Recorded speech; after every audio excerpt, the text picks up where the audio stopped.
Hi guys, so I wanted to start the series of my ghost stories and I was really hoping to get them out before Halloween, but with life and everything getting in the way I haven't been able to do it.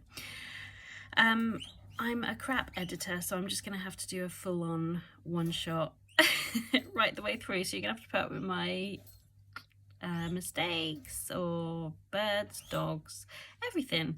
But if you're happy with that, then I'm happy with it. But it's the only way I can get these guys out. I was trying to set up a podcast, but it was just too hard. Being a X-Gen, whatever I am, Gen X. Yeah, I don't find things like that easy. So if you don't mind bearing with me, it will just be you and me and our ghost stories. So the first ghost story, and I need to write down the title so I can put it up on the thingy. This is how organised I am. Anyway, so the first story is 1A East Street. Okay, so I have to be careful because there are people living there now. And it would be interesting actually to see if they ever... I don't know if they've ever had any spooky stuff happening.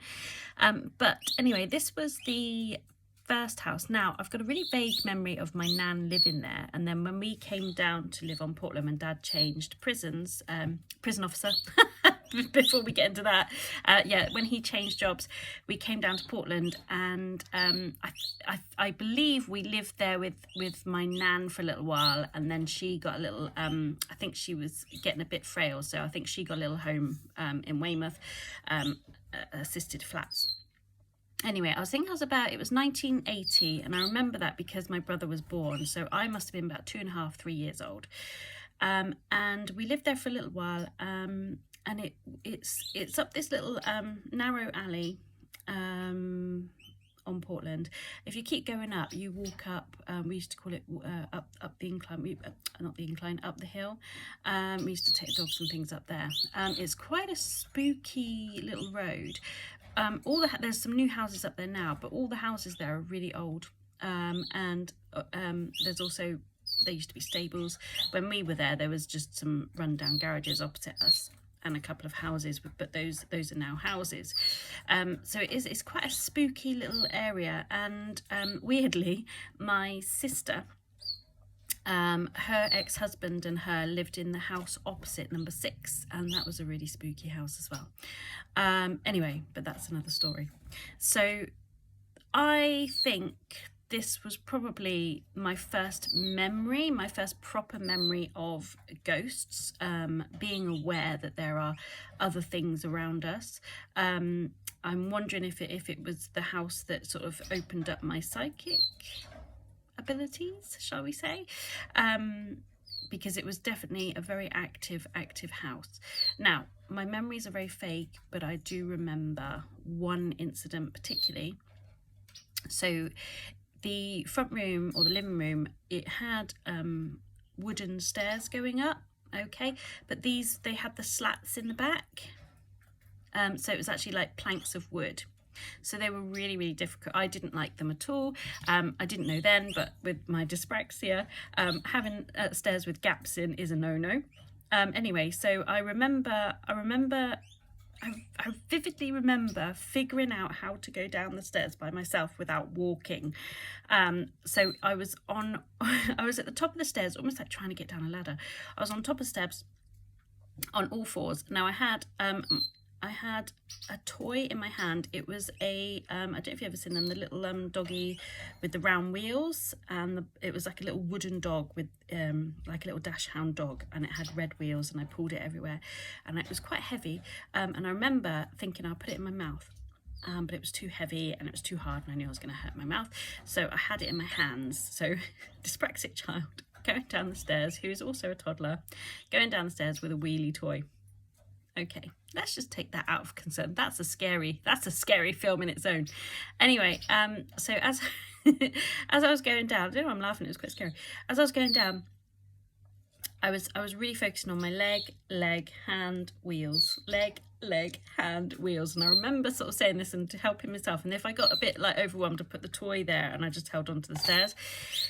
Anyway, on one of the breaks, I put the toy on the stair, and all of a sudden what I call my TV electrics. So as a child, any spirit or anything that came in, it felt like a static, like a sound, like a TV being switched on, that you know, that electric. And I was like, oh shoot, because I knew, because usually I just close my eyes and wait for it to go. However, because I was sort of clinging on to this mountain-like staircase, I was holding up to the wood. I was trying not to slip on the wooden toy. Anyway, and then all of a sudden, the prickles at the back of my neck went up, and I was like, oh, don't close your eyes, don't close your eyes, you're on the stairs. And all of a sudden, this face in the gap, just right in front of me, literally just stared at me, and this, I want to say, woman's mouth, just electric, like static, and the mouth just went really big and black, and it screamed, but it was silent at me, and I just jumped, and I fell down the remainder of the stairs. I was absolutely fine, and I just jumped, and I was like, oh, like right at the bottom of the stairs, and I was all shaking. And I remember my mum coming in from the kitchen, and I remember her, and she was really angry, and I remember her shouting, leave her alone. And I thought I'd done something wrong, because that's how I'm programmed. And I was like, oh. But looking back now as an adult, I wonder if mum was feeling that I'd been attacked, if that makes sense, by a ghoul or a ghost. It really, really frightened me, and for absolute years and years and years, I wouldn't go down. I bum shuffled down those stairs for the rest of my life. I thought, I'm not going to put my face next to anything like that again. And I do remember, because I remember it must have shook my mum up, because my dad did, when he came home from work, I think I was going up to bed. We'll get onto that story. That sounded really bad. No. I was in the attic. That was scary. I remember my dad saying, oh, I heard you had a bit of a fall today. Are you okay? I went, yeah. And he said, oh, what happened? And I said, oh, and I was a bit embarrassed, didn't know what to say, and I just remembered, oh, nothing, like that. And he said, well, just remember you did all the right things, and and he said, and that's when he just told me how to, he just said, if you ever feel like, and I said about the electric, and he said, if you ever feel the electrics coming up, just imagine you've got a big cloak around you and just tie up that cloak. And I remember always doing this at night time, my duvet over my head like that. So I think that was one of the first instances I had. It wasn't great, but as an adult, it would be really interesting to go back to that house just to see if I can connect with the spirit, see what she needed, because as a child, we don't understand. So spirits, they come to us and they are energy. So it's really hard. Sometimes the first energy wavelength, the very rawest energy wavelength, is anger and fear. So energy wavelengths are in layers.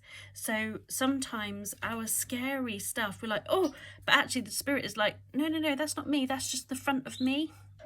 I'm actually back here. I'm really nice and friendly. The front of me is really scary because I'm a wave. I'm like a ripple or a rainbow, and you're just seeing the first colour before you blank off and run away. I'm actually okay. So I think I saw the first wave of this person or this spirit, and it'd be really interesting as an adult to get through that now. So whenever I do readings now, I get through the fear and I get down to the happy, if that makes sense. So that was one of the instances there. I know it sounds really crazy. The second incident in that house was so there was 3 major rooms. There was the bathroom, which I'll explain later, and then there was the upstairs bedroom loft. It was a converted loft, and me and my brother, we shared that, and it was almost like he had one end of the loft and I had the other. Dad used to tuck us in really tight. I don't know if you ever had dads with those itchy blankets, and they used to just tuck you in really tight. You couldn't move, like a mummy. I don't know if it was like an 80s parents trick of like making sure you couldn't get out of bed. But I used to say to him, please tuck in the bottom. of the bed, because I had a fear of my feet, which we all have, a fear of my feet being touched, which they had been numerous times throughout my little tiny childhood, or pulled or yanked or touched, or horrible. So I've got this thing about my feet being touched at night time. Anyway, so he always tucked it in. I remember him tucking it in, but he went downstairs. This was another incident, and my brother was asleep. He was only young, so I had to be really quiet, so I didn't want to wake him up. But then I just felt that static around my bed again, and I was like, oh crap. So I pulled the blanket up over my head like that, but then all of a sudden the blanket was pushed down over my head, and it was really tight. It wasn't like I couldn't breathe or anything, but I was really struggling to get out, and that really, really frightened me. And I screamed out, and Dad came running up, a bit angry, I guess, that I'd woken Stephen up. I don't know.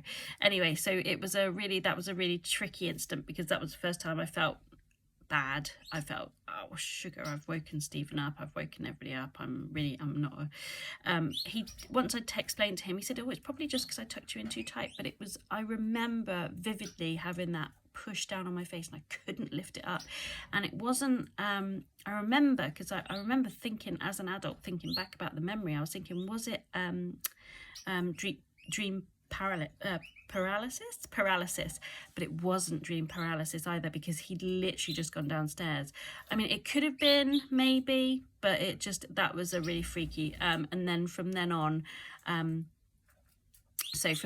started doing should I say that? I started doing this weird thing where I would just go to sleep. I would put my hands over my ears, and I would just do this, and I would just rock like a crazy person, because I wanted my elbows up so that no one could put a duvet over my head, and I didn't want any sounds, and then from then on, I sort of like started to block incidences out, if that makes sense. It sounds really creepy, but it wasn't. I had a wonderful, wonderful, wonderful childhood.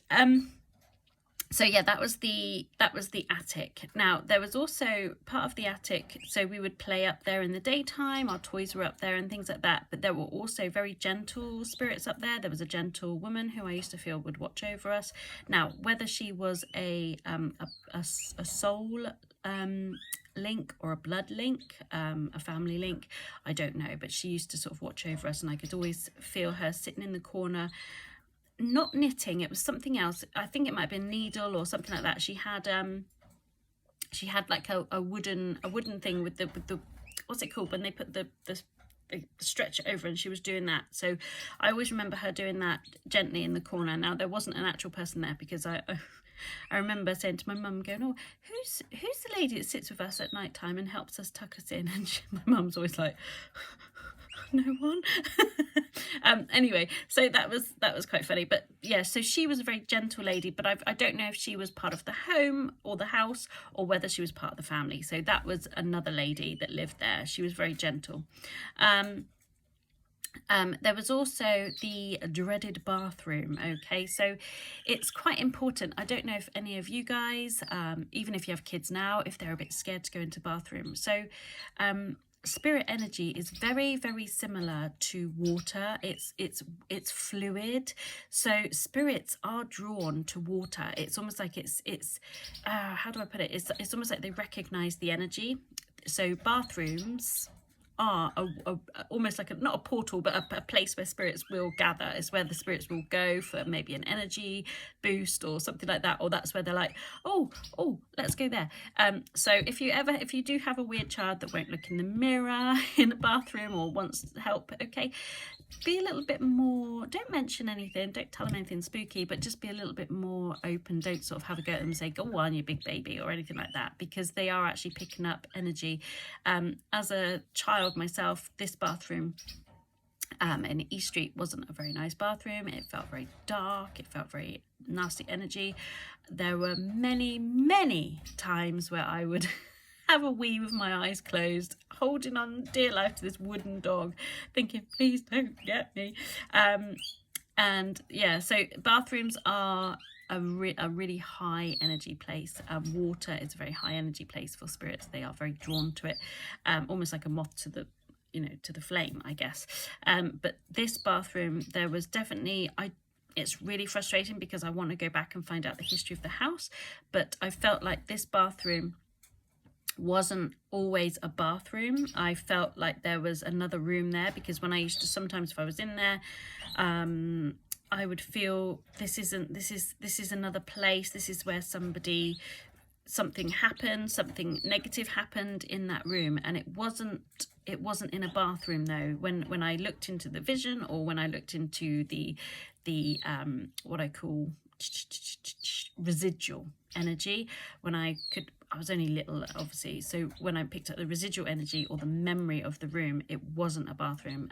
Be really interesting to find out the history of that, which I could do actually. But that was really scary. But something negative happened in that room, and every time I went in there, I always felt very, very watched, very, very uneasy. Now, I wasn't ever fussed. Weirdly, I've never really had any issue with anyone, like anyone watching me, if that makes sense. I'm not fussed. I'm quite a open, like, woo. But it wasn't that. It was just that thinking spirit, that feeling of a spirit watching, that negative watching, that negativity watching, and that's what freaked me out.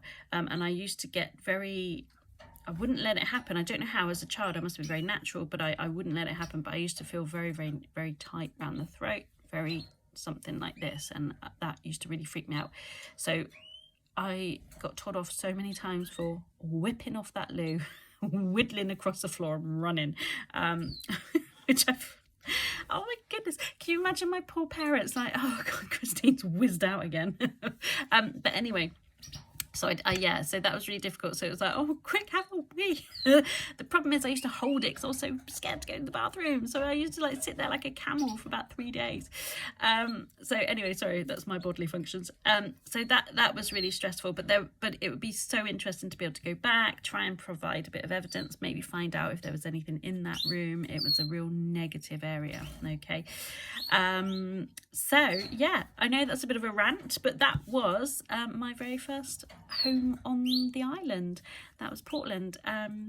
Yeah, so I will go on to some others soon, but if you have any memories or stories of Portland or local, let me know and I will have a chat about them.